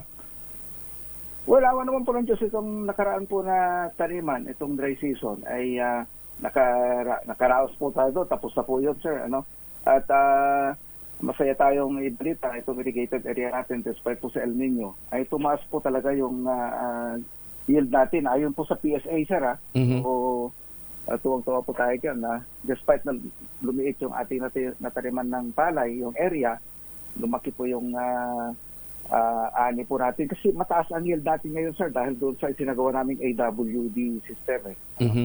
Tapos yung dulo ng irrigation canals natin, yung mga hindi natin mapatubigan noon, pinataniman namin ng mais. So tumaas din ng almost 65.9% ang itinaas ng ani natin ng mais. Malaki po eh. Oo. So, gaano kahaba na ang ating irrigation system? Ano ba to? Measured by kilometers o measured by hectares covered? Hectares po, out of the 3.2 million na potentially irrigable, mga around 2 million na po ang na-irrigate natin. Pero of the 2 million, mga 1.5 po ang NIA. Sir? Pero yung gumagana po natin ngayon, nasa 1.3 lang. Oh, bakit? Bakit na 1.3 lang gumagana? Dispaningado yung pagkakagawa. Hindi sir. Siyempre, hindi natin maiwasan. May mga conversions, may meron pong under restoration, pero marami po kasi na-convert na, sir. Oo. Pero ang irrigation canal ho kasi ng NIA, pag sinabi yung irrigation canal, akala mo ilog to na malalim na pwedeng gawing languyan eh. Pwede ka nga mag-rowing, isa lapad, ano ha? Oo, pero yung ginawa ng mga nauna sa inyo eh, meron doon sa amin, sa North Cotabato din, ano ha? Napakababaw ng irrigation, talagang irrigation canal, as in canal lang talaga. North Cotabato pala. Tuwang po ng lupain dyan, sir. Kaya madami kaming dyan, meron kaming susunod pa mga projects po dyan. Okay. Concentrate po sa Mindanao. Okay. Pero ano hong magiging priority area admin? Mindanao? Lahat naman po. Lahat naman po. Pero sabay. malaki yung projects natin ngayon talaga itong Mindanao. Malaki po ang nakalatag po na pondo dyan, sir. Oo. Admin, kasama ba sa tinitingnan ninyo yung binabanggit ho ni Senator Aimee din na mga, small water impounding system? Kasi, di ba, project din to ni Apo Marcos, yung tatay, yung, small water impounding system sa taas ng, sa taas ng mga bukid. May pondo ba yun? Sir. Yes, sir. Yes, ito po yung ating tinututukan ngayon, at yung pakiusap nga kasi malaking katulong sana namin diyan na mag-implement itong DPWH kung mag-paradigm shift sila from flood control to water management nasa kanila po kasi malaking pondo diyan so tulungan ang sabi nga ng ating Pangulo, tulungan kami ng DP. Alam niyo naman po ang NIA, sir, maliit lang ang budget sa atin diyan gagawa ka ng i-compare mo nga sa budget ng highway. So 10% lang kami sa flood control budget ng highway. So, So sa halip na flood control, ay hindi papayag sa inyo yung ibang congressman. Hindi, mamaya na ako magkokomentary. Mag-uusap na tayo. Baka sabihin pa kayo yung nagsulsul. Wala akong kinalaman si admin dito. Ito po isang realidad. Anyway, so magkano pondo natin para sa small water impounding system? Well, itong SWIFT natin, sir, nasa mahigit 1 billion ang pondo ng NIA dyan. Sa itong mga river impounding projects naman natin. Yung mga river impounding projects naman natin ay nasa around 12 billion yata yung pondo natin yan, sir. For this year? Pero ito, for this year po. Pero sana naman wag nang pakialaman ng mga congressman. Hayaan na lang yung LGU na mag-implement, di ba? Kasi pagdating sa maintenance, ang LGU ba nagme-maintain ito? Dapat, sir, kasi dahil sa devolution, pero sabi naman ng mga LGUs, di namin kaya yan, So, NIA pa din po ang nag-maintain po mga to. So, as we speak, kumusta ho itong mga small water impounding na ito? Nakapag-retain ba ng tubig kahit paano? Oo po naman, sir. Sa ating bayan lang, laki ng tulong. Pero yung sa bayan ko, sir, nung ako'y mayor, nilabi ko yan sa DPWS. Yan ang unang project ng DPWH. Under pa noon kay Secretary Dave Simpson na water management. Kasi pinalitan, dapat hindi pwedeng punduhan ng highways kasi nga small water impounding project. Oo nga eh. Dapat yan sa DA at saka NIA. Pero pinalitan namin yung pangalan. Ginawa natin Water Management Flood Control Project. Yun na bang pangalan nun ngayon? Water Flood Control Management. Water Management Flood Control Project. Kaya nasa ilalim pa rin siya ng DPWH? Yes, sir. Kasi flood control pa rin siya. Paano, who should be requesting? LGU? Sino mag-identify ng area? Dapat ang talagang proseso po dyan, LGU yan, no? Ano, yung Municipal Development Council, pupunta sa PDC, and then pupunta po sa Regional Development Council. Ganun po talaga ang proseso yan, sir. Okay. Tapos pupunta sila sa DPWH o sa NIA? Sa DP, sir, kasi it's either DP or NIA, kasi nandiyan naman yung sa MDC pa lang ho, nandiyan na yung representative ng congressman. So, dapat supposedly ganun ang proseso. Okay. Siya, sige, ingat to. Tawag ho kami uli. Pag balitaan nyo naman kami kung ano naging resulta ho ng turnover ho ninyo. Ano bang naging reception ng mga LGU? Yes, sir. Opo. Sige. Ingat. Ingat. Tsaka from time to time tawag ho kami dahil ganitong mga panahon, napaka-importante ho ng water management natin sa sa mga tawag dito sa mga irrigated areas ho natin. Yes, sir. Para ma-update. Anytime po, sir. Ma-update din ng ating mga kababayan. Kasama sa teka nga pala, admin, paano ngayon ang bayad nga pala? Libre pa rin. Up to 8 hectares. Up to 8 hectares, sir, no? Yung 8 hectares pataas, bihira naman po, 8 hectares pataas. Oo. So, halos libre naman po lahat ang ating patubig sa buong bansa. Paano maintenance? NIA pa din po yan, sir. Kaya dependent din kami sa GAA natin sa pondo. So, ibig sabihin yung pondo ng NIA, hindi lamang napupunta yan sa new construction. Marami pong napupunta dyan sa pati sa maintenance. Operation and maintenance, sir. Kasi pati operation, kami ang nagbabayad ng fuel ng mga major pumps natin, malalaking pumps, pati kuryente. Ganon? Hindi ba dapat LGU na yun? Kasi sila naman, stakeholder nila yung mga magsasaka eh. Opo, sir. Pero maliit din kasi ang budget ng LGU, sir. Naintindihan naman natin kasi galing tayo dyan. Alam natin sitwasyon sa LGU. Kabisado nyo ha. Tsaka kabisado nyo talaga itong water impounding na ito. Dahil alam mo nyo, ito talagang susi eh. Kasi pagka may water impounding system, yung mga stakeholder sa bundok, hindi sisiraan yung gubat eh. Di ba? Sila pang magtatanim ng puno. Hindi ho diretso sa dagat yung tubig na papakinabangan po natin. Dapat po talaga yun ang ating kasi pag may ganyan ho, may solusyon ka pag La Nina, and then in every crisis lies the seed of opportunity. So itong mag-build ka ng reservoir type structures, ito po yung solusyon both La Nina and El Nino. Correct. Tapos ma-assure din natin na buhay ang bundok. Kasi nga po, mismong mga stakeholder sa magtatanim ng puno at mangangalaga doon sa mga puno. Di ba? Tama po yun. Oo. Sige, Engineer, ingat po. And again, congratulations ha. Itong matagal ilang dekada na ito bago ho natapos ho. Finally, natapos ho ninyo ha. Ingat ho kayo doon. Maraming salamat. Although, very peaceful na ho yung area ngayon. Wala na tayo masyadong naririnig na nagkakanyunan doon. Unlike before, di ba? Naging ugat pa ng mga rido-rido yan eh. Diba? Tama po yan. Engineer, ingat po kayo ha. Maraming salamat po. Thank you. Salamat din po. Kumusta nyo kami kay Goblala? Thank you. Si Engineer Eddie Guillen, ang administrador po ng National Irrigation Administration. Magandang umaga, Pilipinas! Diyan sa mga nag-aabang kung nasaan si Sherwin Alcaro para mamigay ng premyo, nandyan siya sa Sun Valley, Parañaque. Lakasan nyo inyong mga radyo at baka kayong mahuli, mabigyan ng premyo. Pamamasada ng mga PUJ sa Quezon City, tuloy-tuloy. Kahit na umaarangkada na ang transport strike, detalye ng balita mula kay Bal Gonzales sa Rich My Bal. Diyan, tuloy-tuloy ang pamamasada ditong iba't ibang mga public utility jeep dito sa bahagi ng electrical road dito sa Quezon City. Maging yung mga modern jeepney ay tuloy din sa pamamasada, maging yung mga traditional jeepney. At ang maganda rito, Kuya Angel, nakaantabay lang dito sa lugar itong hilera ng mga libreng sakay ng Quezon City government na handang i-deploy sa iba't ibang mga lugar sakaling magkaroon o merong mayuulat silang matatanggap na mga stranded na mga commuters. Naka-standby rin, Kuya Angel, yung mga service vehicles ng pamalang lungsod, yung Quezon City Police District, ang MMDA, LTFRB, pati yung Armed Forces of the Philippines ay meron ding inihanda na mga sasakyan na tutugon doon sa pangangailangan ng masasakyan ng ating mga kababayan. Bukod dito, Kuya Angel, abay meron pang 120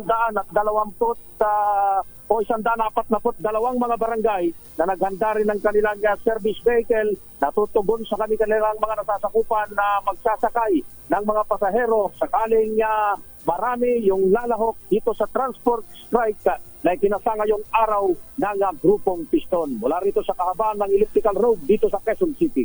Para sa kauna-unahan sa Pilipinas, DZRH, ako naman Val Gonzales, tuloy-tuloy sa pagbabalita, tuloy-tuloy sa serbisyo. Sama-sama tayo, Pilipinas. Maraming salamat, Val. Antabayanan po ninyo si Sherwin Alparo, nag-iikot sa San Valley, Parañaque. Ayan lakasan nyo na inyong mga radyo. Baka kayong maging maswerteng mahuli ni Sherwin.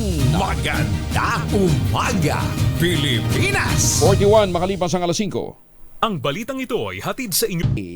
Lower Antipolo. At maganda din po sa Lapit Angeles. Angeles City dyan po sa Pampanga. Maya pa baka kayungan sa ating mga suki dyan po sa Pampanga. Tuloy po yung alok sa atin ng pinakamurang ready for occupancy unit ngayon sa buong Pilipinas with easiest term. Yan po yung mga proyekto po ng Western Realty. Yung Severa Mabalacat, Severa Bacolor at saka Samira. May mantakin ho ninyo. 5% lamang ang down payment. Pwede pang gives. At kapag nagbayad na ho kayo ng inyong 20,000 pesos all-in down payment, pwede na kayo maglipat bahay agad 7 days after take-out ng Pag-ibig Housing Loan. At kung ngayon pa ho kayo bibili dito po sa napakagandang proyekto na ito, napakalapit lamang po sa Clark International Airport, sa Clark Economic Zone. Nandyan po sa loob ng township ang grocery stores, ang eskwelahan, ang munisipyo, ang gym, ang simbahan. May chance pa kayong manalo ng trip for two sa anumang Asian destination na tatamaan ng inyong Lucky Dart. Kaya ang gagawin ho ninyo, mag-text na ho sa 0996-501-5555 o sa 0947-434-5555. Ito pa rin ang pangarap na magkaroon ng sariling bahay sa presyong abot kaya. Pero kung ngayon nga ho kayo pupunta, bago pumunta, mag-practice munang mag-dart para tamaan po ninyo ang Japan. Kung gusto nyo pumunta ng Japan, Taiwan, Singapore, Hong Kong o dili kaya ay sa Thailand. Dahil 85 taon na ang kauna-unahan sa Pilipinas at ang MBC mas gumanda na, mas pinalakas at mas pinalawak pa ang pamimigay ng ating papremyo. Ito ang DZRH Mas Malakas Promo kung saan pag naabutan namin kayong malakasang nakikinig o nanonood sa DZRH ay mananalo ka ng instant 1,000 pesos at may kasama pang grocery bag ng DZRH. So ano pang hinihintay ninyo? Tutok na sa nangunguna kauna-unahang radyo sa buong Pilipinas, DZRH. Una sa Pilipinas, una sa Pilipino. At dahil matindi ang tirik ni Sun, ngayon pong summer, nasa San Valley ngayon, si Sherwin Alparo. Sherwin.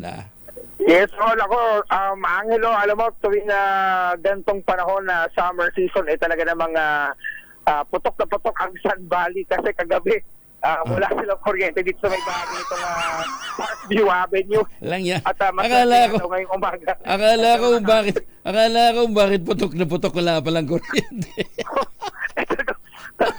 Magdamag na alinsangan talaga yung dinanas sa marami sa mga kapitbahay natin dito sa may Parkview Subdivision, dito sa may San Valley, Parañaque. Pero dahil sa matindi ang tutok, hindi lang ng araw, kundi ng tutok sa radyo at TV ng bahay na ito.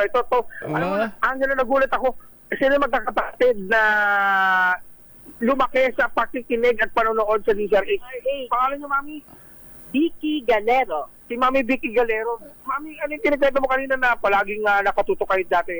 Ay, super. Sabi nga ng mga anak ko, naku, Mami, grabe ang ano mo sa DZRH. Si Matarde, yung Inang Eng-Eng, kay Papi Jotaro, kay sino pa yung namatay na? Huwag yung namatay na. Espiritu. Lahat kilala ko, Sir Angelo, yung mga mga anchor nyo. Tapos, lagi akong hingi ng DZRH speaker pag nasa Manila si Sir Boy Gonzales. Talaga kasi doon siya nakaano sa Manila. Tapos sina Bal Gonzales, lahat, nasubaybayan ko ang anchor nyo. Lahat. Mambiki. Patunayan natin, tignan mo. Ito naman yung kanyang ate, si Ate. Hello, Lisa Garcia. Ate Lisa, ganoon din lumaki sa pakikinig. Lalo kay Balbonsa ay Manibal. Manibal. Tagahanga ni Manibal. Oo. Oo, Diyos ko, di ba parang Manibal yung pero tignan na natin yung TV nyo kung talaga nakatutok sa DCRH. Napapasok. Napapasok tayo sa bahay nila. Tuloy ho kayo sa bahay nyo. Talaga ako nag-imbita na tumuloy sila sa bahay nila. Galing Po ako humihingi ng DCRH sticker. Ito ang pinakamaligayang araw. Siya, sige. Sherwin. Makapunta kayo dito sa loob ng subdivision. Ngayon lang nagkataon na bumibili ako ng pagkain na aso namin na si Poodle. Yun, biglang nakita ko. Nanonood kami ng DCRH. Sabi ko, yung alas 4, nabumuksan ko na ng DCRH. Kaya kayo pag-ulis. Yan. Si Tatay, Abe Garcia. Si Abe. Ang asawa naman ni Lisa, yan. Ate Vicky. Si Ate Vicky at si Ate Lisa naman na magkapatid. Angelo. Sherwin. Sino pa pitan yung announcer tuwing umaga? Si Angelo Palmones, Deo Macalma, lahat. Ayan, okay. Tata Alparo. Patay ko, ginawa paborito. Kasi kilala namin lahat Ayan. Sige, bigyan mo na yung premyo siya dahil mamaya ako magtatanong.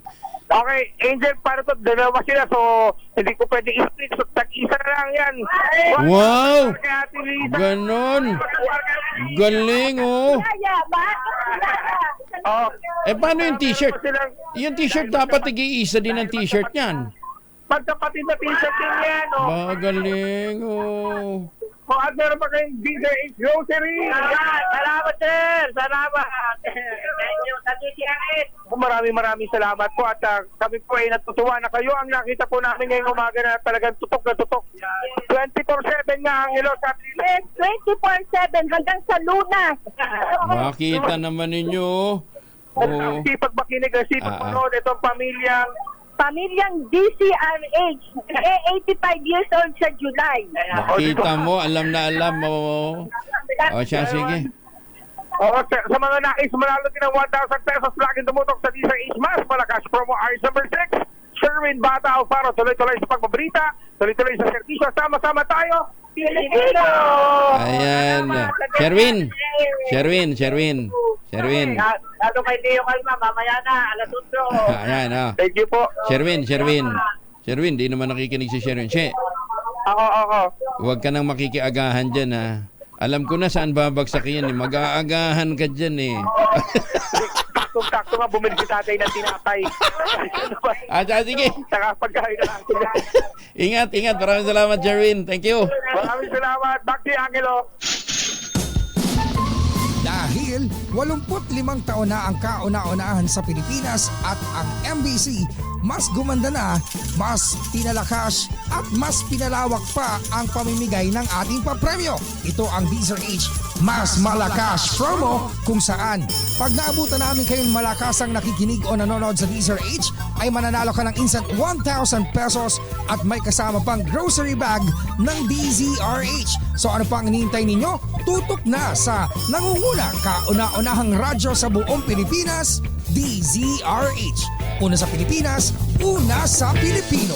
Ayan, sigla ni Sherwin, parang naka-ulta bayo. Ang kauna-unahang postbiotic food supplement na rekomendado po ng mga doktor, rehistrado sa Food and Drug Administration ay ang Ultabayo. Ang Ultabayo po ay dumaan po sa clinical trial dyan po sa Japan at napatunayan na yung pong pagpasok ng plasmacytoid dendritic cell o yun ng mga microorganism na kasama ho doon sa Ultabayo, nagpapalakas po sa ating immune system dahil ina-activate po nito yung plasmacytoid dendritic cell para tayo po ay malabanan ang iba't ibang mga sakit dahil lumalakas ang ating immune system. Kaya para po sa inyong mga katanungan, mag-text po kayo sa 0917-110-6580. Ang Ultamayo ay available sa Mercury Drug Store at iba pang mga pangunahing butika, Amesco Drug, Pasmed Pharmacy, John's Pharmacy at Curamed.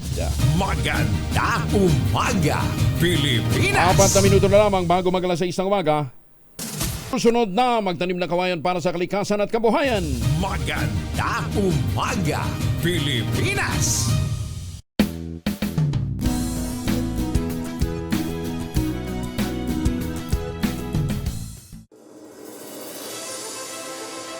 sa pagdiriwang ng